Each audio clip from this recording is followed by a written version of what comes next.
Hello student, I am विकास कुमार और आज मैं आपके लिए न्यू लेक्चर लेके आया हूँ डीप फाउंडेशन, जिसमें मैं डीप फाउंडेशन के बारे में बताऊँगा। ठीक है, तो बेसिकली जैसे हमने पिछले लेक्चर में देखा था सैलो फाउंडेशन के बारे में। तो सैलो फाउंडेशन क्या होती थी? जब फाउंडेशन की जो डेप्थ तथा विड्थ का रेशियो लेस दैन और इक्वल टू 1.0 होता है, ठीक है, तब इस प्रकार की फुटिंग को क्या बोलते थे? फाउंडेशन को क्या बोलते हैं? Shallow foundation. लेकिन अगर इन केस क्या होगा कि फाउंडेशन की जो डेप्थ और विड्थ का जो रेशियो होगा वो क्या होगा? एक से ज़्यादा होगा, तब इस केस वाली फुटिंग को या फाउंडेशन को हम क्या कहेंगे? Deep foundation. क्या कहेंगे इसे? Deep foundation. अब ये डी एफ क्या होता है देखते हैं यहाँ पर। माने मेरे पास क्या कोई एक फुटिंग है, माने मेरे पास क्या कोई फुटिंग, माने क्या हो गया? ग्राउंड लेवल हो गया। क्या हो गया? Ground level. तो ग्राउंड लेवल से फुटिंग के बेस की जो डेप्थ होती है तो क्या बोलते हैं? D F. और जो इसकी जो विड्थ होती है क्या होती है? बी। अगर डी एफ और बी का जो रेशियो हो गया किसी फुटिंग में एक से ज़्यादा हो गया, तब इस प्रकार की फुटिंग को हम क्या बोलते हैं? Deep foundation. ठीक है, तो जो डीप फाउंडेशन होती है वो, जैसे डीप फाउंडेशन का क्या बोलते हैं? पाइल फाउंडेशन ही बोलते हैं भाई। तो आज हमारा जो मेन कंसर्न रहेगा वो पाइल फाउंडेशन पे रहेगा। ठीक है, पाइल फाउंडेशन क्या होती है? जब सैलो डेप्थ पर सोयल की बियरिंग कैपेसिटी अच्छी नहीं मिलती, जब सैलो डेप्थ पर सोयल की बियरिंग कैपेसिटी अच्छी नहीं मिलती, तब इस केस में मैं किसका यूज करता हूँ? पाइल फाउंडेशन का यूज करता हूँ। ठीक है, जब सैलो डेप्थ तो मुझे सोयल की जो लोड कैरिंग कैपेसिटी होगी वो क्या होगी? अच्छी नहीं मिलेगी, तब इस केस में मैं किसका यूज करता हूँ भाई? पाइल फाउंडेशन का यूज करता हूँ। ठीक है, अब पाइल फाउंडेशन ये अब मेन टास्क रह गया कि भाई ये ज़मीन के अंदर कितनी डालें हम यहाँ पर। तो इसे जैसे क्या होगा, मेरे पास ग्राउंड लेवल हो गया है। क्या होगा? Ground level. अब क्या करूँगा? इस पाइल को मैं तब तक डालता रहूँगा नीचे जब तक कि मुझे सोइल में इसमें हार्ड स्ट्रेटा ना मिल जाए। क्या ना मिल जाए? Hard strata. हार्ड मतलब कठिन, जिससे कि जब ऊपर से लोड लगेगा तो ये हार्ड स्ट्रेटा क्या करेगा? इस लोड को सपोर्ट कर देगा। किसके थ्रू? किसके द्वारा? पाइल के द्वारा। ठीक है, तो इसे सोइल के अंदर कब तक डालते हैं? जब तक कि मुझे हार्ड स्ट्रेटा ना मिल जाए। ठीक है, आगे पाइल फाउंडेशन समझ में? ठीक है, अब जो पाइल फाउंडेशन होती है इनका क्लासिफिकेशन होता है भाई। ठीक है, तो क्लासिफिकेशन ऑफ द पाइल। तो सबसे पहले क्लासिफिकेशन होगा based on the loading capacity. Based on the loading. तो लोडिंग के आधार पर पाइल को तीन भागों में बांटा गया है। पहला क्या हो गया? कंप्रेशन पाइल हो गया। दूसरा कौन सा हो गया? टेंशन पाइल हो गया। तीसरा होता है भाई लैटरली लोडेड पाइल हो गया। ठीक है, अब देखते हैं इसे ये क्या होता है, ये कंप्रेशन पाइल क्या होती है और टेंशन पाइल क्या होती है। ठीक है, अब कंप्रेशन पाइल जैसे मैंने क्या कर रखा है, ये क्या मेरे पास ग्राउंड लेवल हो गया है। मेरे पास क्या हो गया? Ground level. अगर यहाँ पर मैंने एक पाइल डाल रखी है, ठीक है, अगर इस पाइल पर लोड कंप्रेसिव नेचर का होगा, अगर किसी पाइल पर लोड का जो मैग्नीट्यूड होगा वो क्या होगा? Compressive nature. कंप्रेसिव मतलब संपीड्य नेचर का कंप्रेशन। तब इस प्रकार की पाइल को क्या बोलते हैं? हम कंप्रेशन पाइल बोलते हैं। ठीक है भाई, अगर बाई चांस किसी पाइल पर, जैसे मैंने एक पाइल ये लगा रखी है यहाँ पर, इससे कुछ दूरी पर दूसरी पाइल लगा रखी है यहाँ पर, और दोनों पाइल एक पाइल कैप से कनेक्टेड है। इसे क्या बोलते हैं? Pile cap. तो पाइल कैप क्यों लगाते हैं? पाइल कैप इसलिए लगाते हैं जिससे कि जो हम लोड लगाएंगे ना, ये लोड इस वाली पाइल पर भी सेम जाए, इस वाली पाइल पर भी सेम लाए। तो पाइल कैप का मेन मोटिव क्या होता है? लोड को पाइल पर इक्वली डिस्ट्रीब्यूट करना। तो ये मेन मोटिव होता है किसका? पाइल कैप का। अगर बाई चांस लोड का मैग्नीट्यूड यहाँ पे हो गया, मतलब कुछ इसकी सेंटर लाइन से कुछ डिस्टेंस पे लग गया ई, जिसे क्या बोलते हैं? उत्केंद्रता। तो इसके कारण क्या होगा कि इस लोड के कारण ये वाली जो पाइल है तो नहीं दब जाएगी, लेकिन ये वाली पाइल क्या होगी? ऊपर की और उठ जाएगी। तो इसका मतलब क्या है कि इस वाली पाइल पर कौन सा लोड लग गया? टेंशन। तो इस प्रकार की जो इस पाइल होगी इसे क्या कहेंगे? टेंशन पाइल बोलेंगे। इसे क्या बोलेंगे? कंप्रेशन पाइल बोलेंगे। जब इसेंट्रिसिटी लोडिंग लगती है किसी पाइल पर तो क्या होगा कि एक पाइल का जो एक एंड है वो तो नीचे बैठ जाएगा, जबकि दूसरा एंड क्या हो जाएगा? ऊपर की ओर उठ जाएगा। तो इसका मतलब क्या है कि उस पर टेंशन आ गया, तो उस प्रकार की पाइल को क्या बोलेंगे? Tension pile. ठीक है, तीसरी होती है लैटरल पाइल। लैटरल पाइल क्या होती है कि वो पाइल जो लैटरल लोड को सपोर्ट करती है। लैटरल पाइल क्या होती है? जो लैटरल लोड को सपोर्ट करती है। जनरली लैटरल पाइल को क्या लगाते हैं? इनक्लाइन लगाते हैं। जैसे अभी मैं बताऊंगा आगे मटेरियल के टाइप पे बैटरेस पाइल होती है। ठीक है, उसे कहाँ यूज करते हैं। ठीक है, तो ये हो गया हमारा लोडिंग के आधार पर। दूसरा होगा हमारे पास दूसरे प्रकार की पाइल होगी मेरे पास based on the load carrying capacity. Load carrying capacity के आधार पर पाइल को कितने भागों में बांटा गया? तो लोड कैरिंग कैपेसिटी के आधार पर पाइल को तीन भागों में बांटा गया। सबसे पहले क्या होता है? एंड बियरिंग पाइल हो गई। अभी देखो नाम तो आपको याद रखना है ये भाई। ठीक है, इंग्लिश में तो नाम ही याद रखना है, लेकिन मैं जो इसके बारे में जो डिक्टेट होगा वो मैं अच्छी तरीके से समझाऊंगा। ठीक है, पहला क्या हो गया? एंड बियरिंग पाइल हो गया। दूसरी क्या होगी? फ्रिक्शन पाइल हो गई। दूसरी कौन सी होगी, फ्रिक्शन पाइल। तीसरी क्या होगी, बोथ, मतलब माने ए हो गया, ये क्या हो गया, बी। अब तीसरी केस में क्या हो जाएगा, ए एंड बी पाइल। अब ये एंड बियरिंग पाइल क्या होती है, फ्रिक्शन पाइल क्या होती है, इसे बताते हैं हम, ठीक है। देखते हैं यहाँ पर एंड बियरिंग पाइल। सबसे पहले एंड डालिए, and bearing pile. Hand bearing pile क्या होती है, जैसे देखो मेरे पास क्या हो गया, ग्राउंड लेवल हो गया, ये क्या हो गया, ग्राउंड लेवल हो गया। तो जैसे मैं क्या कर रहा हूँ, पाइल को ग्राउंड लेवल में जो सोइल होगी उसमें इंसर्ट कर रहा हूँ। तो मैंने कहाँ तक डेप्थ, चलो मैंने एच डेप्थ तक क्या कर दिया, उसे इंसर्ट कर दिया। मैंने देखा कि भाई एच डेप्थ पर जो सोइल का जो हार्ड स्ट्रेटा मिल गया मुझे, यहाँ पर क्या हार्ड स्ट्रेटा मिल गया, हार्ड स्ट्रेटा, ठीक है। तो जैसे मैं ऊपर से लोड लगाऊंगा इस पर, तो ऊपर से लोड लगाने के कारण क्या होगा कि जब फुटिंग ऊपर के लोड को, जब फुटिंग मतलब पाइल, जब पाइल ऊपर से लगने वाले लोड को अपने बेस के द्वारा रजिस्ट करती है, जब पाइल ऊपर से लगने वाले लोड को अपने बेस के द्वारा रजिस्ट करती है, तब इसके बेस ने कितना रजिस्टेंस लगाया ऊपर के लोड को सहन करने के लिए, तब इस रजिस्टेंस को बोलते हैं एंड बियरिंग रजिस्टेंस। इसको क्या बोलते हैं, एंड बियरिंग रेजिस्टेंस। और इस प्रकार की पाइल को क्या बोलते हैं, एंड बियरिंग पाइल। आगे समझ में, ठीक है। दूसरी होती है फ्रिक्शन पाइल। फ्रिक्शन पाइल माना मेरे पास क्या हो गया भाई, ये मेरे पास क्या है, सोयल, ग्राउंड लेवल हो गया। माना मैंने देखा कि 10 से 20 मीटर की डेप्थ हुई, भाई मुझे क्या नहीं मिला, 10 से 20 मीटर की डेप्थ हुई, मुझे हार्ड स्ट्रेटा नहीं मिला। लेकिन जो आसपास की जो सोयल है वो क्या है, लूज नेचर की है, लूज सोयल। तो जब जैसे हम पाइल को इंसर्ट करते हैं, मतलब ड्रिवन करते हैं, तो जो साइड से मिट्टी और पाइल के मटेरियल के बीच में फ्रिक्शन जनरेट हो जाता, वो तब यह पाइल लोड को फ्रिक्शन के द्वारा क्या करती है, रजिस्ट करती है। तब इस प्रकार की पाइल को क्या बोलते हैं, फ्रिक्शन पाइल बोलते हैं। और फ्रिक्शन पाइल की जो लेंथ होती है वो 10 से 20 मीटर होती है, ज़्यादा डेप्थ तक होती है। कौन सी सोयल में बनाते हैं इसे, लूज सोयल में बनाते हैं, ठीक है। तो इसके द्वारा, इस पाइल के द्वारा जो लोड सहन किया जाता है वो केवल फ्रिक्शन के द्वारा सहन किया जाता है, ठीक है। इसलिए क्या कहते हैं, फ्रिक्शन पाइल। दूसरी क्या आ गई, इन दोनों का कॉम्बिनेशन, ए प्लस बी के दोनों का कॉम्बिनेशन। जब कोई पाइल लोड को दोनों के द्वारा रजिस्ट करती है, मतलब एंड बियरिंग भी रेजिस्टेंस मिल रहा है भाई, और आसपास में जो लूज सोयल है वहाँ से फ्रिक्शन भी मिल रहा है। देखो ऊपर से लोड लग रहा है, माना क्यू यू लग रहा है, तो माना साइड से साइड जो फ्रिक्शन जनरेट हुआ, माना फ्रिक्शन ने कितना लोड रजिस्ट किया, क्यू एस किया, और इसके एंड ने कितना लोड रजिस्ट किया, क्यू ई किया। तो टोटल लोड कितना जाएगा, क्यू यू बराबर कितना जाएगा, क्यू एस प्लस के क्यू ई। ये क्या होता है, लोड बियरिंग कैपेसिटी किसकी, पाइल की, ठीक है। अब ये तो हमारा किसके बेस पे हो गया था भाई, ये किसके बेस पे हो गया था, लोड कैरिंग कैपेसिटी के बेस पे हो गया था, ठीक है। अब जो तीसरा क्लासिफिकेशन देखते हैं हम, बेस्ड ऑन द इंस्टॉलेशन, मतलब कैसे इसे डालेंगे अंदर सोइल में, बेस्ड ऑन द इंस्टॉलेशन के आधार पर, मतलब कैसे डाल लें हम, ठीक है। इंस्टॉल कर रहे हैं, जैसे मोबाइल में ऐप डाउन क्या करते हैं हम, इंस्टॉल करते हैं, तो वैसे ही इसे पाइल को हम क्या करना है, सोइल के अंदर डालना है। तो इसके कितने मेथड होते हैं, ठीक है। तो सबसे पहला होता है भाई ड्रिवन पाइल।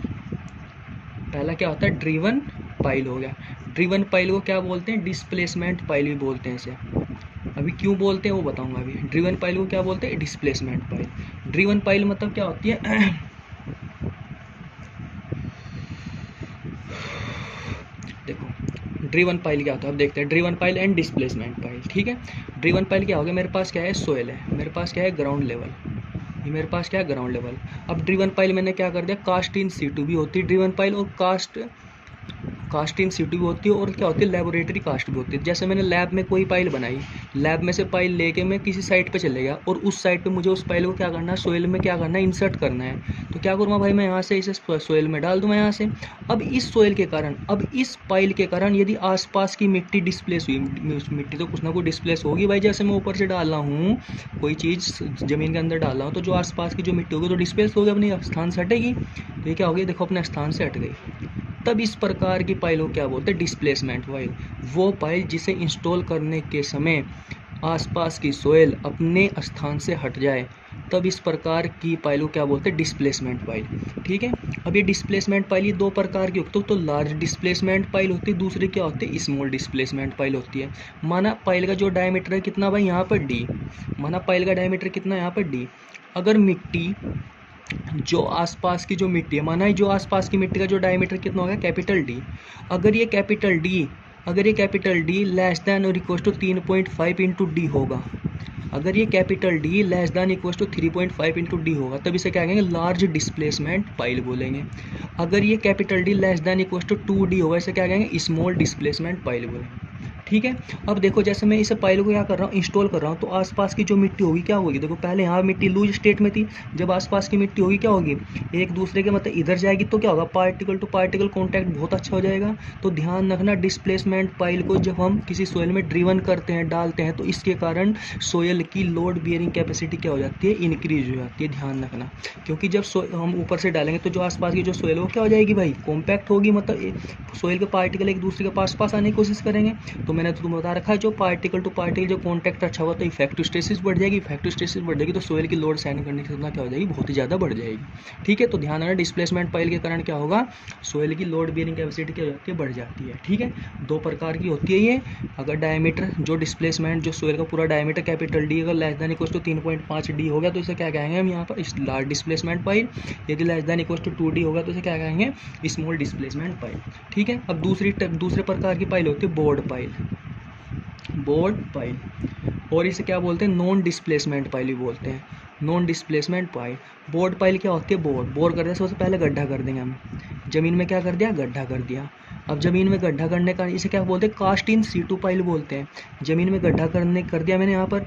अब सोयल की रिक्वायरमेंट के अनुसार मैं इस गड्ढे में मटेरियल भर दूंगा, कोई सा मटेरियल, क्योंकि डिफरेंट टाइप के मटेरियल के आधार पर भी पाइल को क्लासीफाई कर रखा है। जैसे क्या होगी मेरे पास, वुड पाइल हो गई, टिम्बर पाइल बोल सकते हैं, जैसे स्टील पाइल हो गई, और क्या होगी, कंक्रीट पाइल। अगर मैं इसमें मैंने क्या भर दिया, कंक्रीट भर दिया, तो मैं क्या कहूँगा, board pile of concrete. Non displacement pile क्यों कहा, क्योंकि यहाँ से मिट्टी मैंने पहले ही निकाली तो आसपास की मिट्टी पर कोई प्रभाव नहीं पड़ने का। ठीक है, इसलिए क्या कह दिया, नॉन डिस्प्लेसमेंट पाइल। ध्यान रखना इसके कारण जो सोयल की जो बियरिंग कैपेसिटी है क्या हो जाएगी, घट जाएगी। क्यों घटेगी, क्योंकि भाई जब मैंने सोयल यहाँ से बाहर निकाली तो आसपास की सोयल पर कोई प्रभाव ही नहीं पड़ा, तो क्या होगा, लोड बियरिंग कैपेसिटी क्या होगी, कम हो सकती है इसकी। ठीक है, आगे समझ में आता है, चलो ठीक है। अब नेक्स्ट क्लासिफिकेशन होगा, क्लासिफिकेशन कौन सा, तीसरा चौथा classification, based on the function के आधार पर इसे भी बहुत 4-5 भागों में बांटा गया है। पहला क्या होगी, कॉम्पैक्शन पाइल। अब कॉम्पैक्शन तो हमें पता है क्या होता है, कॉम्पैक्शन पाइल हो गया। दूसरी कौन सी पाइल हो जाएगी भाई, एंकर पाइल। ठीक है, दूसरी पाइल होगी एंकर पाइल। तीसरी हो जाएगी बटरेस पाइल। तीसरी कौन सी हो जाएगी, बटरेस पाइल। तीसरी सी, बटरेस, BUTTRES बटरेस पाइल हो गई। ठीक है, चौथी कौन सी हो जाएगी, फिंडर पाइल हो गई। ठीक है, पांचवी कौन सी हो जाएगी भाई मेरे पास, सीट पाइल तो आपको पता है कहाँ यूज करते हैं, हमने इरिगेशन में पढ़ रखा है सब कुछ। ठीक है, नेक्स्ट का हो जाएगी अपलिफ्ट पाइल। अब मैं इनको एक दो बार डिक्टेट कर देता हूँ, मतलब थोड़ा समझा देता हूँ क्या आती है कॉम्पैक्शन पाइल। सबसे पहले पढ़ते हैं कॉम्पैक्शन पाइल का मतलब क्या कॉम्पैक्शन क्या होता है, जब सोयल का जो वॉल्यूम चेंज होता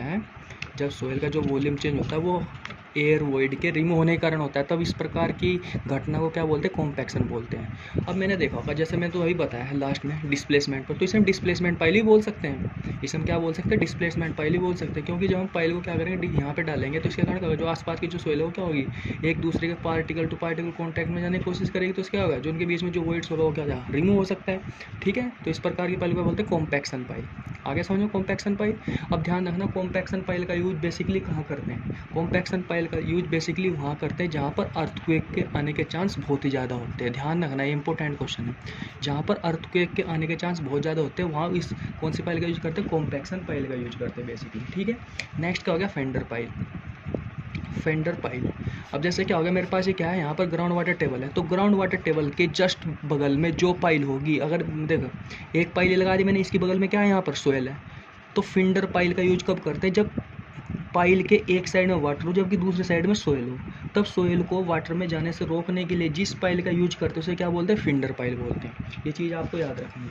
नेक्स्ट क्या होगी, बटरेस पाइल को क्या बोलते हैं, इंक्लाइंड पाइल भी बोलते हैं। ठीक है, तो ध्यान रखना ये हमेशा लैटरल लोड को सपोर्ट करती है, लैटरल लोड को रजिस्ट करती है। इंक्लाइंड लगा दो ये इंक्लाइंड पाइल लगा दी, इसे क्या बोलते हैं, बटरेस पाइल। इंक्लाइंड पाइल के बगल में जो वर्टिकल पाइल होते हैं जिसका यूज इस बटरेस पाइल को जोड़ने के लिए, मतलब एंकर करने के लिए यूज किया जाता है। मतलब किसी से बांधो, रस्सी से बांध लो या किसी से बांध लो, ठीक है। इसे इंक्लाइंड पाइल को क्या बोलेंगे, बटरेस पाइल। बटरेस पाइल के बगल में जो वर्टिकल पाइल होगी इसे क्या बोलते हैं भाई, हम यहाँ पर एंकर्ड पाइल बोलते हैं, जिसका यूज कहाँ होता है, केवल बटरेस पाइल को सपोर्ट करने के लिए, समझ गए। क्योंकि जब इधर से पानी का प्रेशर लगेगा, सोइल का प्रेशर लगेगा, क्या होगा, सीधा आने की कोशिश करेगी। अब सीधा आएगी तो भाई फिर तो ये जो लेटरल लोड को सपोर्ट नहीं कर पाएगी। तो इसलिए जो ये बीच में जो रस्सी बांध रखी है इसे क्या बोलते हैं, एंकर कर रखा है। एंकर मतलब बांधना, ठीक है। नेक्स्ट क्या होती है, सीट पाइल। अब सीट पाइल का यूज कहाँ करते हैं हम, जैसे मैंने आपको बता रखा है, जैसे मेरे पास क्या होता है, कोई डैम होता है। जब डैम में क्या होता है कि जब बॉडी में क्या होता है, जब परमेबिलिटी क्या होती है, बहुत ज़्यादा होती है, तो क्या होगा, पानी इसके डैम की बॉडी से लेकर क्या हो जाएगा, इधर भाग जाएगा डाउन स्ट्रीम साइड में। तो इससे क्या हो जाएगा, सोइल की जो डैम की जो फाउंडेशन हो क्या होगी, बहुत ही ज़्यादा अफेक्टेड हो जाएगी। तब इस सीपेज वाटर के पाथ को इंक्रीज करने के लिए मैं डाउन स्ट्रीम साइड या अप स्ट्रीम साइड या इंटरमीडिएट में क्या लगा देता हूँ, पाइल लगा देता हूँ, जिससे कि इसकी जो फ्लो की जो लेंथ हो क्या हो जाए, इंक्रीज हो जाए। अगर फ्लो की लेंथ इंक्रीज होगी तो जो एग्जिट ग्रेडियंट का मान होगा वो भी क्या हो जाएगा, कम हो जाएगा। क्योंकि लेंथ बढ़ जाएगी तो एग्जिट ग्रेडियंट का मान क्या हो जाएगा, कम हो जाएगा। तो एग्जिट ग्रेडियंट अगर कम हो गया तो ये मेरा क्रिटिकल से कम हो जाएगा, और क्रिटिकल से कम हो गया तो इसका मतलब क्या है कि मेरी जो डैम की जो फाउंडेशन है वो क्या होगी, अच्छी होगी, मतलब सेफ रहेगी, ठीक है। इन द सेंस हम क्या कह सकते हैं, ठीक है। चलो नेक्स्ट, अब मटेरियल के आधार पे देख लो, बेस ऑन द मटेरियल के आधार पर क्लासिफिकेशन देख लो। पहली क्या होती है, स्टील पाइल होती है। अब अपने सूटेबल अपने हिसाब से यूज कर सकते हैं भाई, कहाँ स्टील पाइल यूज करनी है, कहाँ वुड पाइल यूज करनी है, कहाँ क्या क्या यूज करना है, ठीक है, अपनी सूटेबिलिटी के आधार पर। पहली क्या होगी, स्टील पाइल होगी। दूसरी कौन सी होगी, टिम्बर पाइल और वुड पाइल भी बोलते हैं इसको। टिम्बर मतलब लकड़ी, वुड पाइल हो गया। तीसरा कौन सा होता है भाई, कंक्रीट पाइल। तीसरी क्या होगी, कंक्रीट पाइल। चौथी क्या होगी, कंपोजिट पाइल मतलब किसे बोलते हैं, वो पाइल जो दो मटेरियल से मिलकर बनी होती है उसे क्या बोलते हैं, कंपोजिट पाइल बोल देते हैं, ठीक है। बेसिकली हम अधिकतर किसका यूज करते हैं, कंक्रीट पाइल का अधिकतर हम क्या करते हैं, ज़्यादा यूज करते हैं, ठीक है। अब इनकी पाइल की लोड कैरिंग कैपेसिटी को निकालने के डिफरेंट मेथड है, ठीक है। अब जैसे मैंने तुम्हें भी अभी लास्ट में बताया था अभी एक, कि जो पाइल की जो लोड कैरिंग कैपेसिटी है कितने फैक्टर पर डिपेंड करती है, दो फैक्टर पर डिपेंड करती है। एक तो साइड फ्रिक्शन पर डिपेंड करती है, दूसरी किस पर करती है, एंड बियरिंग रेजिस्टेंस पर डिपेंड करती है, QE पर, ठीक है। अगर किसी पाइल में QS का मान क्या होगा, QE से बड़ा हो गया तो इसे क्या कहेंगे हम यहाँ पर, फ्रिक्शन पाइल बोल देंगे। पीछे में अभी बताएंगे भाई, ठीक है। ये क्या हो गया, फ्रिक्शन पाइल। यदि किसी पाइल में QE का मान QS से ज़्यादा हो गया इसे क्या कह देंगे, एंड बियरिंग पाइल बोल देंगे हम। क्या बोल देंगे, एंड बियरिंग पाइल। अब इस QU को निकालने के या QS को निकालने, QE को निकालने के लिए डिफरेंट मेथड होते हैं, ठीक है। और वो डिफरेंट मेथड हम देखते हैं कि कौन सा मेथड कौन सी सोइल के लिए सूटेबल होता है, ठीक है। उसे देखते हैं यहाँ पर क्या क्या होते हैं। तो पहला मेथड होता है, देखो सोइल की जो पाइल की लोड कैरिंग कैपेसिटी को निकालने के 3 मेथड होते हैं। पहला मेथड कौन सा हो गया, स्टैटिक मेथड हो गया। पहला कौन सा मेथड हो गया, स्टैटिक मेथड हो गया। दूसरा कौन सा मेथड हो गया, डायनेमिक मेथड हो गया, ठीक है। तीसरा मेथड हो गया फील्ड मेथड। तीसरा कौन सा हो गया, फील्ड मेथड हो गया यहाँ से, ठीक है। अब इसमें मैं ज़्यादा कुछ तो बताऊँ क्योंकि आपके सिलेबस में नहीं आया ज़्यादा, ठीक है। तो बस इसमें ये याद कर लेना कि ये स्टैटिक मेथड कौन से ऑयल के लिए सूटेबल होगा, ये कौन से ऑयल के लिए सूटेबल होगा, ये कौन से ऑयल के लिए सूटेबल होगा, ठीक है। तो जो फील्ड मेथड होते हैं वो 3 प्रकार के होते हैं। पाइल लोड टेस्ट हो गया, प्लेट लोड टेस्ट बोलते हैं, पाइल लोड टेस्ट बोलो, मर्जी है तुम्हारी, ठीक है। दूसरा कौन सा हो गया, साइक्लिक पाइल लोड टेस्ट हो गया, साइक्लिक पाइल लोड टेस्ट हो गया। तीसरा क्या होगा, स्टैंडर्ड पेनिट्रेशन टेस्ट हो गया, ठीक है। तो ये होता है। तो ध्यान रखना जो स्टैटिक मेथड होता है वो केवल कौन सी सोइल के लिए सूटेबल होता है, ये केवल फ्रिक्शन पाइल की लोड कैरिंग कैपेसिटी को निकालने में यूज किया जाता है, ध्यान रखना। पहला स्टैटिक मेथड। दूसरा कौन सा था, डायनेमिक मेथड। ध्यान रखना डायनेमिक मेथड केवल एंड बियरिंग पाइल की बियरिंग कैपेसिटी को निकालने में किया जाता है, ये दूसरा मेथड होता है, ठीक है। अब देखते हैं यहाँ पर तीसरा मेथड, ये फील्ड में मेथड क्या है। तो ये तो लेबोरेटरी मेथड हो गया, स्टैटिक और डायनेमिक मेथड हो गया, ठीक है। और ये जो डायनेमिक मेथड होता है ना, ये dynamic method and bearing pile की बियरिंग कैपेसिटी को निकालने के लिए यूज किया जाता है। और कौन सी सोइल में किया जाता है, ये ध्यान रखना, ये हमेशा कोहेजन लेस सोइल में इसका यूज किया जाता है। कौन सोइल में? Cohesion less soil. Cohesion less soil कौन सी होती है? जैसे सैंडी सोइल हो गई, ठीक है। अब जैसे कि मैंने आपको बताया था, जो फ्रिक्शन पाइल है, जो फ्रिक्शन पाइल किस में पाई जाती है? अधिकतर लूज सोइल में पाई जाती है। तो ध्यान रखना, जो स्टैटिक मेथड है कौन सोइल के लिए यूज किया जाता है? लूज सोइल के लिए यूज किया जाता है, और फ्रिक्शन पाइल की लोड कैरिंग कैपेसिटी को निकालने में किया जाता है। जबकि डायनिंग मेथड किस लिए किया जाता है? एंड बेयरिंग पाइल की बेयरिंग कैपेसिटी को निकालने के लिए किया जाता है। और कौन सोइल में किया जाता है? कोहेजन लेस सोइल में किया जाता है, ठीक है। आगे समझ में? चलो ठीक है। अब फील्ड मेथड भी देख लो कौन कौन सकते हैं। तो प्लेट लोड टेस्ट हो गया, पाइल लोड टेस्ट बोल दो, मर्जी है तुम्हारी, कुछ ही बोल दो, ठीक है। अब ध्यान रखना, जो प्लेट लोड टेस्ट होता है ये सबसे एक्यूरेट मेथड होता है पाइल की लोड कैरिंग कैपेसिटी को निकालने का, ठीक है। इस मेथड को हम क्या बोलते हैं? डिस्ट्रक्टिव टेस्टिंग ही बोलते हैं। क्या बोलते हैं? Destructive testing. डिस्ट्रक्टिव क्या कहते हैं? जैसे मैंने किसी सोइल पर या किसी पाइल पर, किसी कॉन्क्रीट चीज़ पर मैंने क्या टेस्ट किया, और टेस्ट के दौरान वो चीज़ क्या हो गई?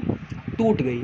अब वो चीज़ दोबारा से टेस्ट करने योग्य नहीं रही, तो हम क्या कहेंगे कि इस प्रकार की टेस्टिंग को क्या कहेंगे? Destructive testing. दूसरी होती है non destructive testing. Non destructive testing क्या होती है? जैसे मेरे पास क्या, मैंने कंक्रीट का क्यूब लिया, कंक्रीट का क्यूब लिया, तो मैंने उस पर लोड लगाया, कंप्रेसिव लोड। अब कंप्रेसिव लोड लगाने के कारण क्या होगा कि वो सोइल, वो सैंपल फेल नहीं हुआ। अब मैं दोबारा से उसी सैंपल पर टेस्ट करूँ तो टेस्ट हो जा रहा है मेरा वहाँ पर, तब मैं क्या कहूँगा? इस टेस्टिंग को क्या बोलते हैं? Non destructive testing.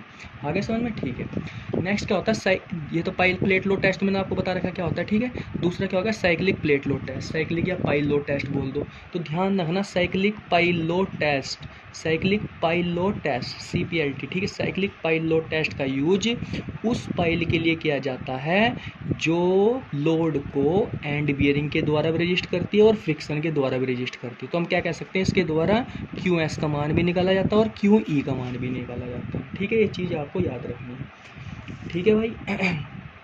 अब ये पाइल तो आपका शायद मुझे लग रहा है ख़त्म ही हो गया अधिकतर तो पार्ट। अब इसमें कुछ 2-3 पार्ट्स होते हैं। 2-3 पार्ट्स मतलब जैसे कुछ टर्म होते हैं कि निगेटिव फ्रिक्शन क्या होता है और ये क्या होता है, क्योंकि 2-3 बार आपके पेपर में आ चुका है निगेटिव फ्रिक्शन क्या होता है और ये क्या होता है, ठीक है। अब इसमें मैं बताऊँगा negative friction. Negative friction, negative friction, negative friction क्या होगा कि देखते हैं। जैसे मेरे पास क्या है? ग्राउंड लेवल है, मेरे पास क्या है? Ground level. मैंने किसी एक पाइल को डाला है इसमें, मैंने पाइल को क्या किया? इंस्टॉल किया। अब मैंने देखा, मैंने क्या देखा कि भाई ऊपर तो जो सोइल है वो कौन सी? लूज सोइल है, नीचे कौन सी सोइल है? डेंस सोइल है।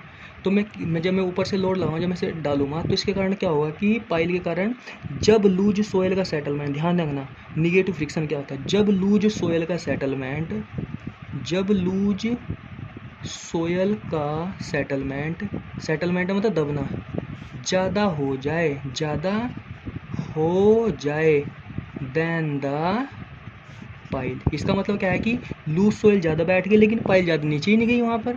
तब इस केस में जो फ्रिक्शन होगा कहाँ जनरेट होगा भाई? ऊपर से नीचे की ओर जनरेट होगा। तो इस निगेटिव फ्रिक्शन के कारण पाइल की लोड सहन करने की क्षमता क्या होती है? घट जाती है। तो ये चीज़ आपको याद रखनी, 3-4 बार पेपर में आ गया। निगेटिव फ्रिक्शन के कारण क्या होगा कि पाइल की लोड बेयरिंग कैपेसिटी क्या हो जाएगी? कम हो जाती है। क्यों आती है? क्योंकि जो लूज सोइल है ना आसपास की, वो क्या हो जाएगी? ज़्यादा सेटल हो जाएगी। किसके कंपेयर में? पाइल के कंपेयर में, ठीक है। आगे समझ में? ठीक है। नेक्स्ट चलो, निगेटिव फ्रिक्शन हो गया यहाँ तक आपका। नेक्स्ट होते हैं अंडर रीम्ड पाइल। नेक्स्ट क्या होते हैं? Under reamed pile. Under reamed pile ये स्पेशल केस है, मतलब थोड़ा ना। Under reamed pile, REM, under reamed pile.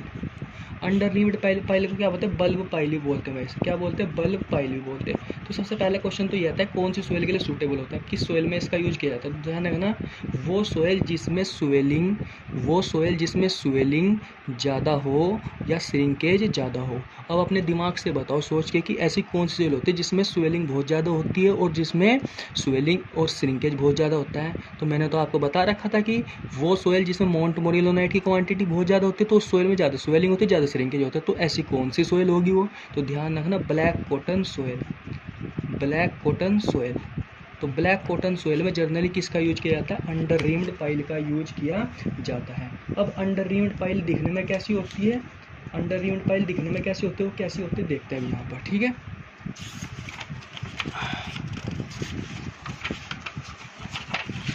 Under reamed pile, under reamed pile क्या होता है? देखिए इसमें बल्ब बना के रखते हैं इस टाइप से। ये बल्ब, फर्स्ट बल्ब, दूसरा बल्ब, ठीक है। अब इस बल्ब के द्वारा ही क्या करते हैं, सोयल को मतलब ऊपर से लगने वाले लोड को क्या करते हैं, रजिस्ट करिए। तो जहाँ भी इस टाइप का क्रॉस सेक्शन दिखाई देगा तुम्हें पाइल का, तो हम क्या कहेंगे, अंडर रिम्ड पाइल होती है। ठीक है, माना पाइल का जो डायमीटर, पेपर में पूछा जाता है कि जो ये अंडर रिम जो पाइल का जो डायमीटर होता है, माना डी यू हो गया, माना इस जो वर्टिकल पाइल है उसका डायमीटर कितना है, डी, तो बल्ब का डायमीटर कितना है, डी यू भी। ध्यान रखना है, कंडीशंस होती है भाई। ठीक है, 2 से 3 टाइम्स होता है ऑफ स्मॉल डी। और दो बल्ब के बीच की जो स्पेसिंग होती है वो कितनी होती है, माना दो बल्ब के बीच की स्पेसिंग होती है वहाँ पर 1.5 इंटू डी से क्या होती है, बड़ी और लेस देन होती है। ध्यान रखना चीज़ें। ठीक है, तो ये अंडर रिम पाइल हो गया आपका। ठीक है, नेक्स्ट बेसिकली इसका यूज़ तो आपने देखा ही होगा, कहाँ यूज करते हैं। ठीक है, नहर वगैरह में यूज करते हैं। ठीक है, लोड को सहन करने के लिए। नेक्स्ट ये आपका पाइल फाउंडेशन ख़त्म हो चुका है यहाँ पर। तो अब हम पढ़ेंगे soil exploration. Soil exploration next होगी। पाइल फाउंडेशन आपका खत्म हो चुका है। ठीक है, नेक्स्ट है सोयल एक्सप्लोरेशन। एक्सप्लोरेशन का मतलब क्या होता है कि ग्राउंड के नीचे जो सोयल होती है, ग्राउंड के नीचे जो सोयल होती है उसे ग्राउंड के नीचे से बाहर निकाल के उस पर टेस्टिंग करना, उस पर टेस्टिंग करना कि उसका सी का मान निकालना, उसका फाई का मान निकालना, जिससे कि उसकी सेरी स्ट्रेंथ पता चल सके। ठीक है, उसकी लोड सहन करने की क्षमता पता चल सके, और ग्राउंड लेवल के नीचे जो वाटर टेबल का जो एक्सटेंशन है वो पता चल सके।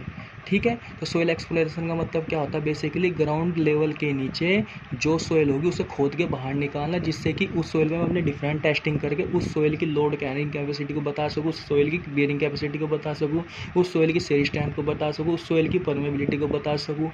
समझिए, और ग्राउंड लेवल के नीचे जो वाटर टेबल होगी उसका एक्सटेंशन बता सकूँ, कहाँ कितनी डेप्थ तक हो सकती। तो इस सब की स्टडी करना है, क्या कहलाता है, सोयल एक्सप्लोरेशन कहलाता है। ठीक है, अब जो सोयल एक्सप्लोरेशन होता है इसके तो सबसे पहले चलो सोयल एक्सप्लोरेशन तो पता चल गया। अब मैं सोयल एक्सप्लोरेशन के केस में आपको सैम्पलर बताता हूँ क्या होता है सैम्पलर। जैसे मैं सोयल को बाहर निकालता हूँ ना कहाँ से, ग्राउंड लेवल से, तो उसके लिए मैं एक सैम्पलर का यूज करता हूँ। सैम्पलर ट्यूब होते हैं मेरे पास, क्या होते हैं, एक सैम्पलर ट्यूब। तो सैम्पलर ट्यूब देखते हैं अब कैसी होती है, उसके बाद देखते हैं। सबसे पहले उसमें सैम्पलर ट्यूब में आता है मेरे पास एक आता है पोर रिकवरी रेशियो। तो सोयल एक्सप्लोरेशन में भाई बोरिंग से पहले एक तो बोरिंग होता है इसमें टॉपिक जो मेन जिससे क्वेश्चन आते हैं, दूसरा क्या होता है, सैम्पलर का डिजाइन। तो एक सैम्पलर के डिजाइन से भी क्वेश्चन आते हैं कि एरिया रेशियो पूछ लेता है, इंक्लाइंड नहीं, इनसाइड क्लियरेंस पूछ लेता, आउटसाइड क्लियरेंस पूछ लेता। ठीक है, तो इससे पहले मैं क्या बनाऊंगा यहाँ पर, सैम्पलिंग ट्यूब बनाऊंगा। यहाँ पर क्या बनाऊंगा, सैम्पलिंग ट्यूब। सैम्पलिंग ट्यूब मतलब जैसे मैं अगर मैंने किसी ट्यूब को क्या कर दिया, ज़मीन के अंदर डाल दिया, अब उस ट्यूब में सोयल आ रही है निकल के, तो सोयल जिस ट्यूब में होगी उसे क्या बोलते हैं, सैम्पलिंग ट्यूब बोलते हैं। ठीक है, अब वो सैम्पलिंग ट्यूब की जो शेप होती है वो कैसे होती है वो बना के दिखा देता हूँ मैं आपको यहाँ पर। ठीक है, ये क्या होगी, थिकनेस होगी, ये अंदर का, ये अंदर वाला हो गया पार्ट, ये बाहर वाला हो गया। ठीक है, अब मैं देखते हैं यहाँ पर, ये नॉन रिटर्न वॉल होती है, इसमें क्या होती है भैया, नॉन रिटर्न वॉल होगी। यहाँ से ये कटिंग एज हो जाता है, यहाँ से ऐसे यहाँ नॉन रिटर्न वॉल बना दिए, ये कटिंग एज हो गई यहाँ से। ठीक है, इस टाइप से होता है, इसे क्या बोलते हैं, कटिंग एज। क्या बोलते हैं इसे, कटिंग एज। इसे क्या बोलते हैं, non return wall, non return wall. इसे क्या बोलते हैं, सैम्पलिंग ट्यूब। पेपर में ये भी क्वेश्चन आ रखा कि जो सैम्पलिंग ट्यूब होता है किन किन से मिलके बना होता है, तो कटिंग एज से मिलके बना होता है, नॉन रिटर्न वॉल से बना होता है, सैम्पलिंग ट्यूब से बना होता है। ठीक है, कटिंग एज टू एज की जो डिस्टेंस होती है क्या होती है, D1 होती है यहाँ से यहाँ तक। जो उसके बाहर से बाहर तक का जो डायमीटर होता है कितना होता है, कैपिटल D2 होता है। ठीक है, जो इनसाइड का जो डायमीटर होता है कितना, D3 होता है, और जो बाहर का जो रेशियो होता है कितना होता है, D4 होता है। ठीक है, तो पहला क्वेश्चन आता है इसमें, पहला क्वेश्चन आता है कि रिकवरी लेंथ क्या होती है, रिकवरी लेंथ को किससे डिनोट करते हैं, यहाँ से L से डिनोट करते हैं यहाँ से। ठीक है, जैसे मेरे पास क्या हो गया, ग्राउंड लेवल हो गया, यहाँ से मेरे पास क्या हो गया, ग्राउंड लेवल, ये मेरे पास क्या हो गया, ग्राउंड लेवल। अब मैंने क्या करा, इस सैम्पलिंग ट्यूब को क्या करा, ग्राउंड लेवल के नीचे क्या करा, डाला यहाँ से। अब मैंने देखा कि मान चलो मैं सिंपल बना रहा हूँ, मैं भी सिंपल बना रहा हूँ। मैंने क्या करा, इस सैम्पलिंग ट्यूब को कहाँ पे डाला, ग्राउंड लेवल के नीचे डाला। ठीक है, माना सैम्पलिंग ट्यूब की जो डेप्थ है, जो ग्राउंड लेवल के नीचे गई, वो कितने नीचे गई, यहाँ पर कैपिटल H नीचे चले गई। ठीक है। अब क्या होता है कि यहाँ पे जो नॉन रिटर्न वॉल है वो क्या होती है, ओपन हो जाती है और जो सोइल है इसमें भर जाती है। जब सोइल इसमें भर जाए तो नॉन रिटर्न वॉल अपने आप ही क्या हो जाती है, बंद हो जाती है, फिर सोइल क्या हो जाती है, इसमें भर जाती है। ठीक है, आगे समझ में आता है। माना जो सैम्पलिंग ट्यूब है ग्राउंड लेवल के नीचे कितनी डेप्थ तक गई, एच तक गई, और इसमें जो सोइल सैंपल की जो डेप्थ है वो कितनी एल है। तो हम क्या कहते हैं, रिकवरी लेंथ क्या कह सकते हैं, रिकवरी लेंथ का रेशियो क्या होगा, ये recovery length R L. Sampling tube में जितनी डेप्थ तक सोइल इकट्ठी हुई, माने कितनी डेप्थ तक सोइल इकट्ठी हुई, यहाँ पर L1 है, डेप्थ तक इकट्ठी हुई, और सैम्पलिंग ट्यूब ग्राउंड लेवल के नीचे कितनी डेप्थ तक गई, तब इन दोनों के रेशियो को क्या बोलते हैं, रिकवरी लेंथ। ये चीज़ याद रखनी है आपको। ठीक है, ये क्या करना है, याद रखना है। तो जो रिकवरी जो लेंथ होती है, अगर अनडिस्टर्ब फॉर अनडिस्टर्ब सैंपल के लिए, फॉर अनडिस्टर्ब सैंपल के लिए ध्यान रखना, जो रिकवरी जो रेशियो होता है, सॉरी ये हाँ, ये तो रिकवरी लेंथ बता दी थी मैंने, क्या होता है इसे क्या बोलते हैं, रिकवरी रेशियो। क्या बोलते हैं इसे, रिकवरी रेशियो। चलिए यहाँ बता देता हूँ ढंग से, recovery ratio, recovery ratio. Recovery ratio क्या होता है कि सैम्पलिंग ट्यूब में सोइल कितनी डेप्थ तक, माना सोइल कितनी डेप्थ तक, एल डेप्थ तक है, ग्राउंड लेवल के नीचे सैम्पलिंग ट्यूब कितनी डेप्थ तक गई, वो कितनी डेप्थ तक गई, कैपिटल एच डेप्थ तक, माना गुणा 100, इन दोनों के रेशियो क्या बोलते हैं, रिकवरी रेशियो। ठीक है। अब recovery ratio for undisturb soil sample के, for good undisturb soil sample के जो रिकवरी रेशियो होता है वो कितना 96% से भाई 98% के बीच में होना चाहिए। किसके बीच में, 96% से 98% के बीच में होना चाहिए। यदि रिकवरी रेशियो को एलआर से प्रदर्शित करते हैं, यदि एलआर का मान क्या होगा मेरे पास, 1 से बड़ा हो गया तो क्या कहेंगे, सैंपल स्वेल हो गया, सैंपल क्या हो गया, स्वेल हो गया, स्वेलिंग मतलब फूल गया। यदि रिकवरी रेशियो 1 से कम हो गया तो क्या कहेंगे, सैंपल क्या हो गया, श्रिंक हो गया, श्रिंक मतलब सुकड़ गया। यदि सैम्पलिंग रेशियो जो रिकवरी रेशियो होगा 1 के बराबर होगा तो क्या कहेंगे हम यहाँ पर, गुड रिकवरी, मतलब गुड रिकवरी है हमारे यहाँ पे सैंपल की, जितनी डेप्थ तक मैंने सैम्पलिंग ट्यूब डाला ना उतनी डेप्थ तक इसमें सोइल आई, तो कहेंगे गुड रिकवरी। ठीक है। नेक्स्ट क्या होता है, एरिया रेशियो। ये सबसे इंपॉर्टेंट है भाई, पेपर में 2-3 पता नहीं कब या तो फॉर्मूला आता है इसका डायरेक्टली, या वो पूछ लेते हैं डायरेक्टली कि बताओ क्या होता है, इसके डायमीटर दे देंगे। तो ध्यान रखना, जो रिकवरी जो ये एरिया रेशियो होता है, ये क्या होता है, D2 का होल स्क्वायर माइनस के D1 का होल स्क्वायर बटे D2 का, नहीं जो इसमें स्मॉल होता है जो सबसे नीचे आता है, ध्यान रखना एक चीज़ याद रखनी है कि इनसाइड क्लियरेंस आउटसाइड क्लियरेंस में जो छोटे साइज का जो डायमीटर होगा नीचे आएगा, ध्यान रखना।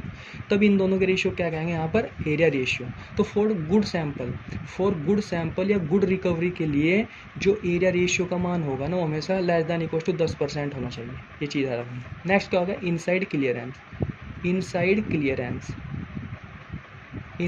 क्लियरेंस, तो इसे DI से प्रदर्शित करते हैं, DI। तो इनसाइड क्लियरेंस कितना होता है भाई यहाँ पर, D3 माइनस के D1 बटे D1 गुणा 100।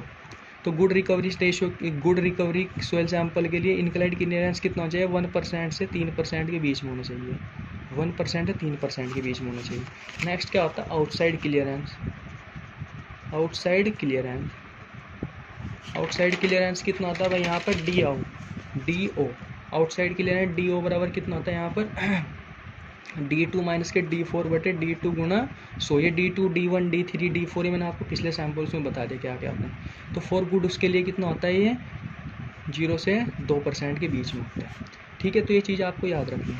नेक्स्ट टॉपिक होगा बोरिंग का मतलब क्या होता है, जमीन के नीचे से सोइल को बाहर निकालना है, क्या कहलाता है, बोरिंग कहलाता है। जमीन के नीचे से सोइल को बाहर निकालना है क्या कहलाता है, बोरिंग कहलाता है। अब बोरिंग के 4-5 मेथड होते हैं, पहला तो क्या होगा, ओगर बोरिंग हो गया, ठीक है। दूसरा क्या हो सकता है, वास बोरिंग हो गया, तीसरा कौन सा हो गया, परक्यूजन बोरिंग हो गया, ठीक है। चौथा क्या हो गया मेरे पास यहाँ पर, रोटेटरी बोरिंग हो गया। अब पेपर में आता है कि बताओ ये सभी जो बोरिंग होती है कौन सी सोइल के लिए कौन सी अच्छी रहती है, कौन सी सोइल के लिए कौन सी अच्छी होती है, ठीक है। तो आप इन्हें नेट पर सर्च करके देख सकते हैं, इनके फोटो वगैरह। यहाँ तो मैं आपको बता दूंगा क्या क्या होता है, लेकिन आप नेट पर सर्च करके देख लेना कि कौन कौन सी बोरिंग होती है, ठीक है। तो ओगर बोरिंग, तो सबसे पहले टॉपिक आ गया मेरे पास ओगर बोरिंग का मतलब क्या होता है, जमीन के नीचे सोइल को बाहर निकालने क्या कहलाता है, ओगर बोरिंग, ठीक है। तो सबसे पहला होता है कि इसका यूज डिस्टर्ब सोइल सैंपल को बाहर निकालने में किया जाता है। पहला टॉपिक क्या हो गया, नहीं पहला जो इसका हेडिंग होगी, मतलब पहला पॉइंट हो गया ओवर बोरिंग का। इसका यूज कहाँ करते हैं, डिस्टर्ब सोइल सैंपल को बाहर निकालने में करते हैं, ग्राउंड लेवल से, ठीक है भाई। जैसे हम खेत में भाई पेड़ नहीं लगाते क्या, तो नीचे से बर्मा होता है, बर्मा टाइप का नाम तो सुना ही होगा, तो उसे नीचे से बाहर निकालना, ठीक है। दूसरा, ये केवल 6 मीटर की डेप्थ तक ही सूटेबल होता है। ठीक है, मतलब 6 मीटर तक की डेप्थ के लिए सूटेबल होता है। हैंड बोरिंग नहीं, मशीन बोरिंग, ठीक है, machine auger boring 6 meter depth तक ही सूटेबल होता है, जबकि हैंड जो ओवर बोरिंग होता है वो 6 मीटर से कम डेप्थ के लिए सूटेबल होता है। ठीक है, ये आ गया दूसरी कंडीशन। तीसरा पॉइंट क्या होगा, ये हमेशा ध्यान रखना सॉफ्ट सोयल के लिए, सॉफ्ट सोयल के लिए सूटेबल होता है। सॉफ्ट सोयल और क्या कह सकते हैं, और क्या कह सकते हैं, क्ले सोयल के लिए सूटेबल होता है। ठीक है, ये 3 पॉइंट आपको याद रखने इंपॉर्टेंट है ये वाले। ठीक है, नेक्स्ट क्या होगा, वाश बोरिंग। वाश बोरिंग क्या होता है, वाश बोरिंग का यूज उस सोयल के लिए किया जाता है जो ग्राउंड वाटर टेबल के लिए क्या हो, नीचे हो। माना क्या हो, ग्राउंड लेवल हो गया, ये क्या होगी, वाटर टेबल होगी। तो ग्राउंड वाटर टेबल के नीचे जो सोयल होगी, उस सोयल को बाहर निकालने के लिए किसका यूज करते हैं, वाश बोरिंग का यूज करते हैं। ठीक है, ये पहला आ गया। दूसरा, यह बोरिंग सभी प्रकार की सोयल के लिए सूटेबल होती है एक्सेप्ट, बजाय किसके, हार्ड रॉक। हार्ड रॉक की बोरिंग इसके द्वारा नहीं की जाती। सभी सोयल की बोरिंग की जा सकती है वाश बोरिंग के द्वारा, लेकिन हार्ड सोयल की बोरिंग इसके द्वारा नहीं की जा सकती। दूसरा पॉइंट। तीसरा, परक्यूजन बोरिंग। परक्यूजन बोरिंग का यूज बेसिकली कहाँ करते हैं, जैसे हैंड पंप लगाते हैं हम गाँव में, हैंड पंप लगाते हैं। ठीक है, क्या करते हैं, हैंड पंप लगाते हैं। हैंड पंप्स क्या करते हैं, उसमें हैंड पंप के द्वारा, जो हैंड पंप में कैसे करते हैं, पहले पानी डालते हैं, पानी के द्वारा क्या करते हैं, उसे ऊपर नीचे खींचते हैं, ऊपर नीचे खींचते हैं, तो जो सोयल आती है, उस कंटेनर होता है, कंटेनर में जो सोयल आती है, बाहर आती है, जो पानी के साथ आती है, तो उसे इस प्रकार की बोरिंग को क्या बोलते हैं, परक्यूजन बोरिंग बोलते हैं। तो ध्यान है ना, percussion boring gravel and hard rock के लिए सूटेबल होता है, ये चीज़ याद रखनी है। नेक्स्ट क्या होगी, रोटेटरी बोरिंग होगी। रोटेटरी बोरिंग सभी प्रकार की सोयल के लिए सूटेबल होता है। ठीक है, ये चीज़ आपको याद रखनी है। ठीक है, तो ठीक है गाइज, अगर आपको लेक्चर अच्छा लगा तो लाइक कीजिए, सब्सक्राइब कीजिए। अगर कोई डाउट हो तो आप कमेंट बॉक्स में बता सकते हैं। ठीक है, ओके, थैंक यू।